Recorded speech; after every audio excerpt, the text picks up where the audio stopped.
서울 근교의 조용한 동네, 가평군에 사는 48세의 박도윤은 15년 전 작은 분식집 하나로 시작해 지금은 전국 곳곳에 30여 개의 프랜차이즈를 운영하는 성공한 사업가였다.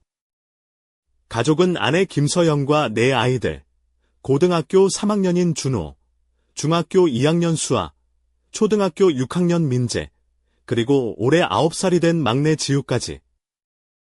평범해 보이는 그의 일상에 균열이 생긴 건 아내가 교육 관련 컨퍼런스에서 돌아온 그날부터였다. 서연은 마치 인생의 비밀을 찾아낸 듯 빛나고 있었다. 그녀의 옷차림은 평소보다 한층 세련되었고 메이크업도 전문가 수준으로 완벽했다. 집안을 가볍게 흥얼거리며 돌아다니는 모습은 분명 기쁜 일이었지만 도윤의 마음 한켠에는 불안한 그림자가 드리워졌다. 이게 뭔가 이상해. 직감이 그를 괴롭혔다. 서연은 부모 교육 우수자 컨퍼런스라며 몇 달에 한 번씩 서울이나 인근 도시에서 개최되는 교육 세미나에 참석했다. 아이들 학교 행사와 모임을 챙기며 바쁘게 지내던 그녀가 갑자기 고급 브랜드 옷과 향수를 입고 호텔에 머물며 돌아오는 모습은 도윤에게 조금씩 낯설게 다가왔다. 그녀가 다른 학부모들에게 좋은 인상을 주고 싶어서라며 웃어넘길 때마다 도윤은 자신이 그저 이해심 많은 남편 역할에 안주하고 있다는 걸 깨닫지 못했다. 도윤아, 집에서 무슨 일 있는 거 아니야? 라며 72세인 그의 아버지 박종현이 경계에 눈초리를 보냈다. 베테랑 사업가이자 인생 경험이 풍부한 종현은 아들의 불안을 눈치채고는 여자는 변할 때가 있다. 남편 몰래 뭔가를 숨기곤 하지라며 조심스레 충고했다. 하지만 도윤은 9세대 같다는 생각에 묵살했다. 그러던 어느 날 서연이 인천에서 열린 교육 컨퍼런스에서 돌아온 후 모습은 완전히 달라졌다. 그녀의 머리는 부드럽게 웨이브가 들어갔고 새로 산 듯한 핸드백과 힐이 눈에 띄었다. 호텔 룸에서 입었던 듯한 고급 레이스 속옷도 눈에 띄었지만 서연은 프로페셔널한 네트워킹을 위한 준비야라며 웃었다. 그날 밤 그녀는 평소보다 훨씬 더 적극적으로 다가왔고 도윤은 혼란스러웠다. 이게 정말 교육에 대한 열정일까? 아니면 뭔가 다른 이유가 있는 걸까? 몇 주 뒤 도윤은 결국 결심했다. 아내의 행동이 계속해서 의심스러웠고 아버지의 경고가 머릿속을 떠나지 않았다. 그래서 아내 친구인 정우에게 소개받은 사설 탐정 이재혁을 고용했다. 탐정은 금요일에 계약서를 보내며 말했다. 대부분의 의뢰인은 이미 진실을 알고 있어요. 증거만 필요할 뿐이죠. 화요일, 이재혁은 차가운 목소리로 전화를 걸어왔다. 박서연 씨가 두 남자와 자주 만납니다. 한 명은 학교 영어 교사인 김태윤, 다른 한 명은 박종현 씨의 오랜 친구, 이영수 씨입니다.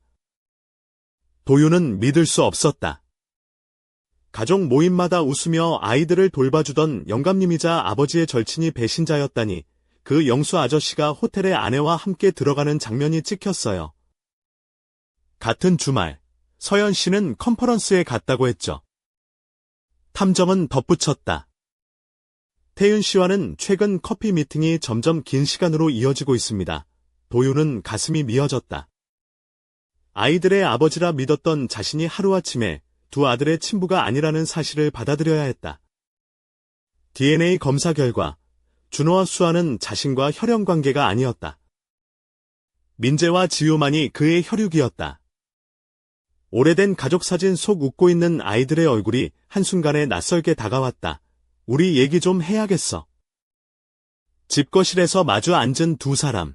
서연은 창백한 얼굴로 DNA 검사 결과를 바라보며 공포에 질렸다. 더 이상 거짓말은 안 돼. 서연아. 나는 다 알아. 영수 씨, 태윤 씨, 거짓말.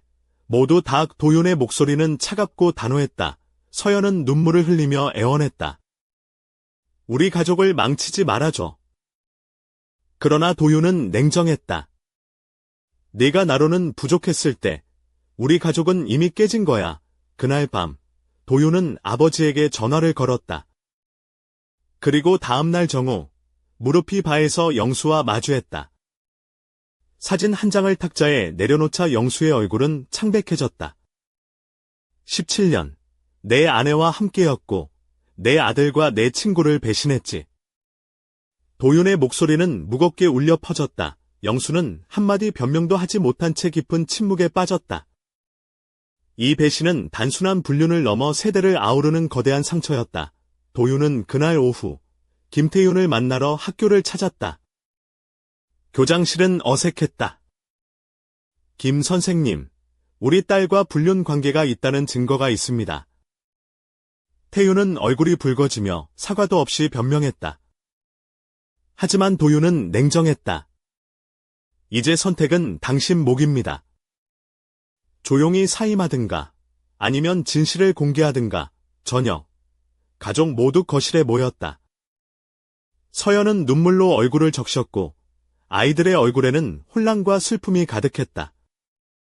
엄마가 우리를 속였어.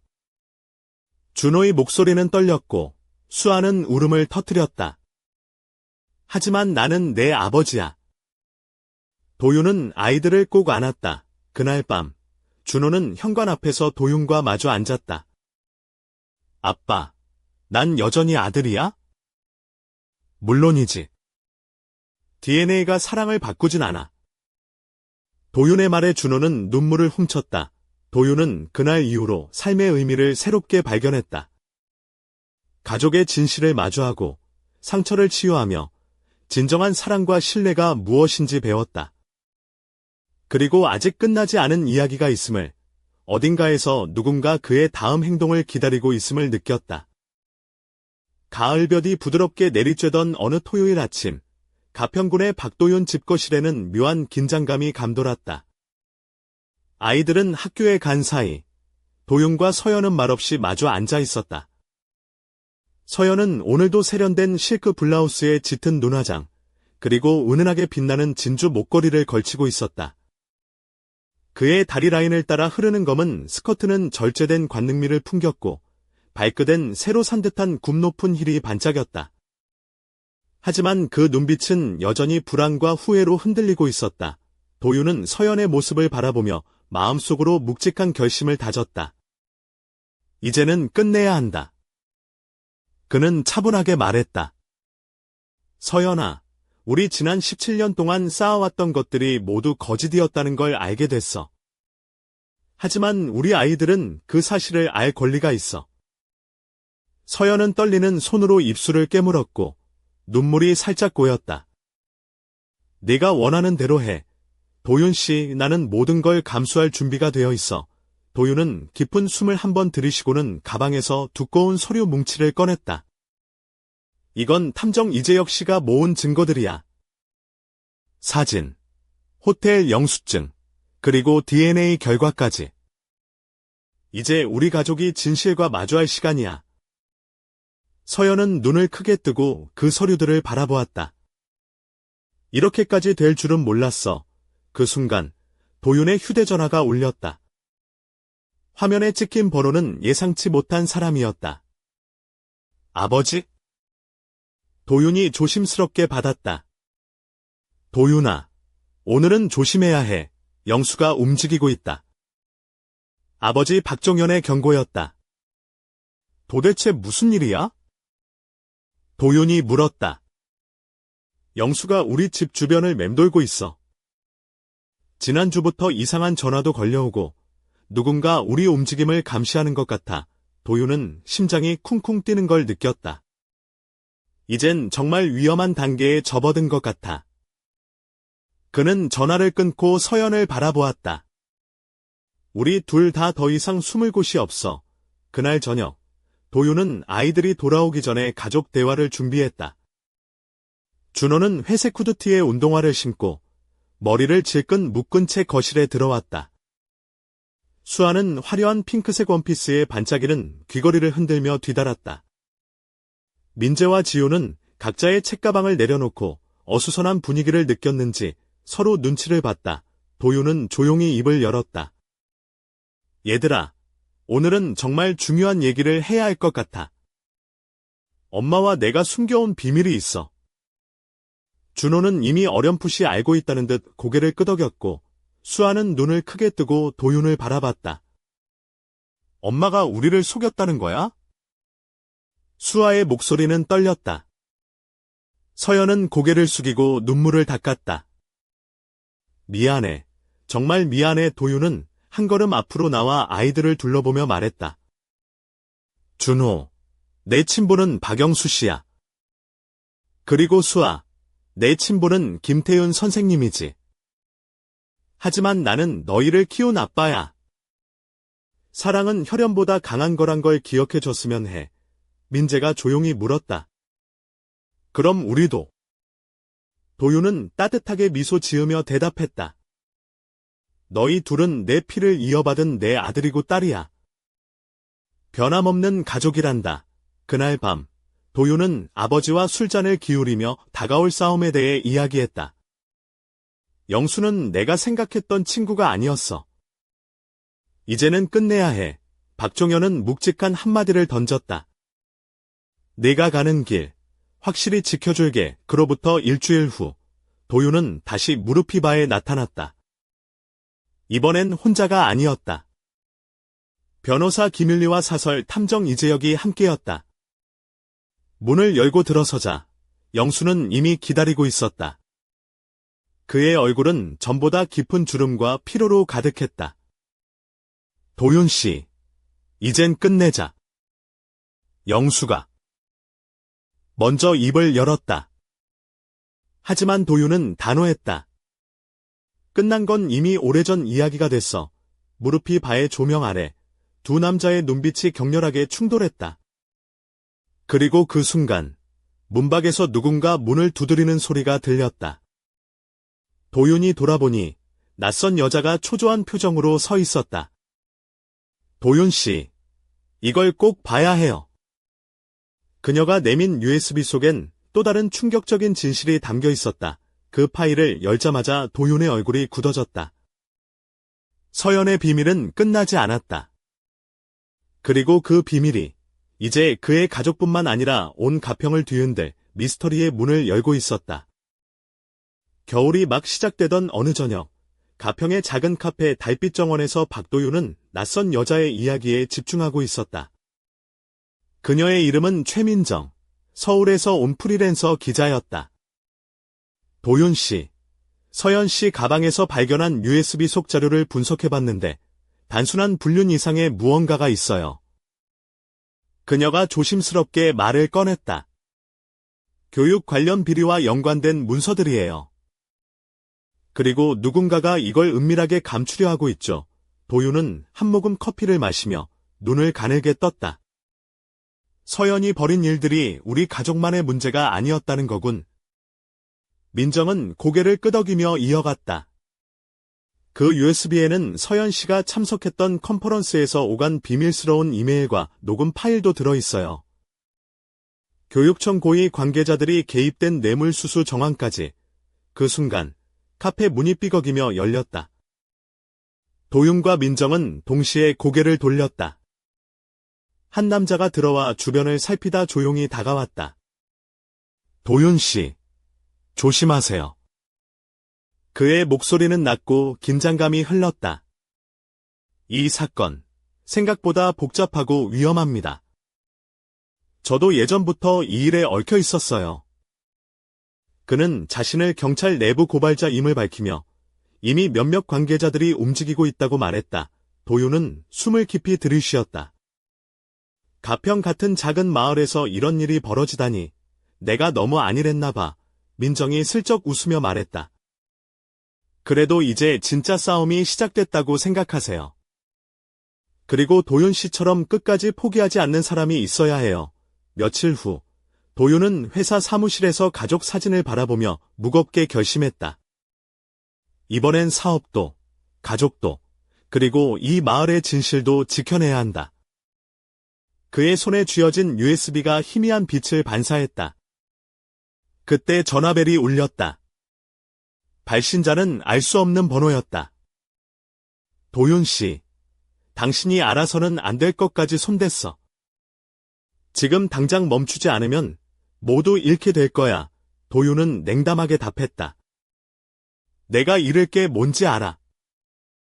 하지만 내가 포기하면 그 누구도 이 진실을 세상에 알리지 않을 거다. 수화기를 내려놓자 그의 눈빛은 단호했다. 그날 밤 창밖으로 내리는 눈발처럼 그의 삶에 또 다른 폭풍이 몰려오고 있었다. 그리고 그 폭풍의 중심에는 아직 밝혀지지 않은 서연의 또 다른 비밀이 숨겨져 있었다. 봄바람이 살랑이던 어느 저녁, 가평의 작은 한옥 카페 달빛 정원 구석자리에서 박도윤은 깊은 생각에 잠겨 있었다. 그의 앞에 놓인 검은 가죽 가방 속 USB는 이제 단순한 증거물이 아닌 그의 삶을 송두리째 흔들어 놓을 미궁의 열쇠가 되어 있었다. 옆자리에 앉은 최민정 기자는 짙은 갈색 머리를 어깨 위로 살짝 넘기며 도윤을 바라보았다. 그녀의 긴 속눈썹 아래 반짝이는 눈빛은 결연함과 긴장감이 뒤섞여 있었다. 도윤 씨, 이 USB 안에 담긴 녹음 파일 중 하나를 들려드릴게요.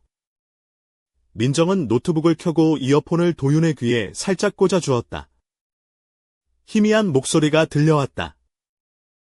우리가 알아서 처리할 테니 걱정 말라던 그 말, 정말 믿어도 될까요? 이어지는 낮고 거친 남성의 목소리. 이 사건에 손대면 다 망가질 거야.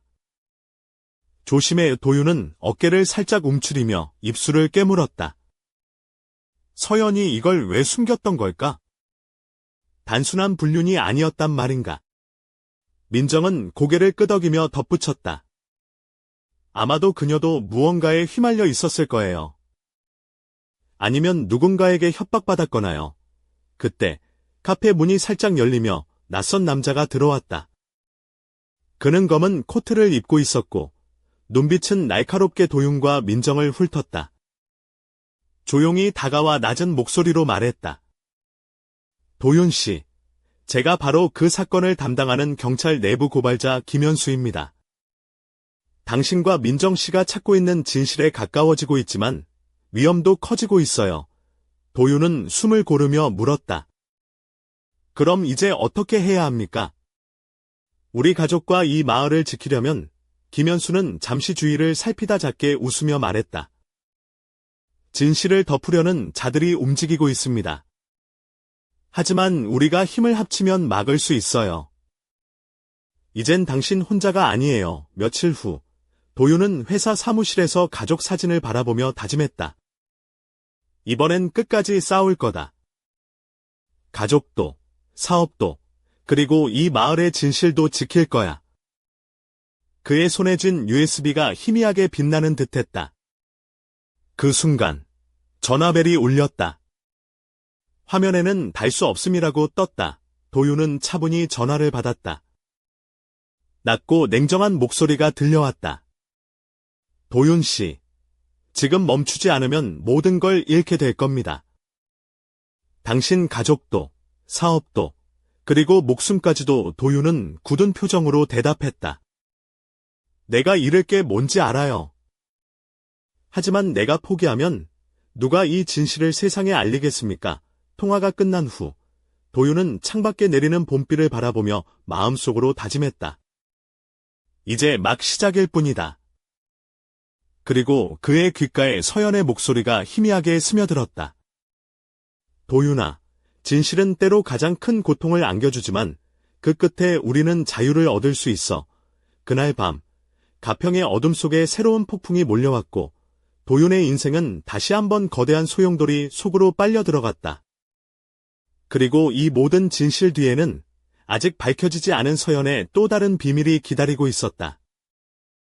여름의 무더위가 시작되던 어느 날 저녁, 가평 시내의 작은 한옥 게스트하우스 달빛 정원은 조용한 긴장감으로 가득했다. 박도윤은 짙은 남색 셔츠에 깔끔한 블랙 슬랙스를 입고 있었고 그의 손목에는 아버지에게서 물려받은 은빛 시계가 반짝였다. 옆에는 최민정 기자가 앉아 있었는데 그녀는 흰색 블라우스에 청바지를 매치해 편안하면서도 세련된 분위기를 자아냈다. 민정은 노트북 앞에 앉아 USB 속 자료를 분석하다가 고개를 들어 도윤을 바라보았다. 도윤 씨, 이 자료를 통해 서연 씨가 단순히 불륜만 저지른 게 아니라 더 깊은 조직적인 교육 비리와 연결되어 있다는 걸 알게 됐어요. 특히 교육청 일부 고위 인사와 연계된 자금 흐름이 의심스러운 정황이 발견됐어요. 민정이 말을 이어갔다. 이건 단순한 가족 문제를 넘어서 큰 사회적 파장을 불러일으킬 수 있는 사건이에요. 도윤은 무거운 한숨을 내쉬며 창밖을 바라봤다. 내가 지켜야 할 게 너무 많아졌다. 가족, 사업, 그리고 이 마을의 평화까지. 그의 목소리는 결의에 차 있었지만 어딘가 불안한 기운도 감돌았다. 그때 카페 문이 열리며 김현수 형사가 들어왔다. 그는 검은색 정장 차림에 짙은 눈썹이 인상적이었다. 도윤 씨, 상황이 심각해지고 있습니다. 우리가 확보한 증거로는 아직 부족해요. 더 깊이 파고들어야 해요. 김 형사가 낮게 말했다. 서연 씨가 이 일에 휘말린 건 단순한 우연이 아닙니다. 누군가 그녀를 조종하고 있어요. 민정이 놀란 듯 물었다. 그럼 서연 씨는 피해자인 건가요? 김현수는 고개를 끄덕이며 대답했다. 그럴 가능성이 큽니다. 하지만 진실을 밝히는 과정에서 우리 모두 위험에 처할 수 있어요. 특히 도윤 씨 가족 도윤은 단호하게 말했다. 나는 포기하지 않을 겁니다. 가족을 위해서, 그리고 이 마을을 위해서의 며칠 후, 도윤은 회사 사무실에서 가족 사진을 바라보며 또다시 다짐했다. 이제는 숨지 않고 싸워야 한다. 그 순간, 휴대전화가 울렸다. 화면에는 알 수 없음이라고 떴다. 도윤 씨, 멈추지 않으면 당신과 가족 모두 위험해집니다. 낮고 위협적인 목소리가 들려왔다. 도윤은 침착하게 답했다. 내가 잃을 게 무엇인지 압니다. 하지만 진실 없이는 아무것도 지킬 수 없습니다. 통화가 끝난 후, 도윤은 창밖으로 내리는 여름비를 바라보며 마음속으로 결의를 다졌다. 그리고 그의 귓가에 서연의 속삭임이 스며들었다. 진실은 고통스럽지만 그것이 우리를 자유롭게 할 거야. 그날 밤, 가평의 어둠 속에 또 다른 폭풍이 다가왔고 도윤의 인생은 다시 한번 거대한 소용돌이 속으로 빨려 들어갔다. 그리고 그 소용돌이 한가운데 서연이 숨겨온 또 다른 비밀이 천천히 모습을 드러내기 시작했다.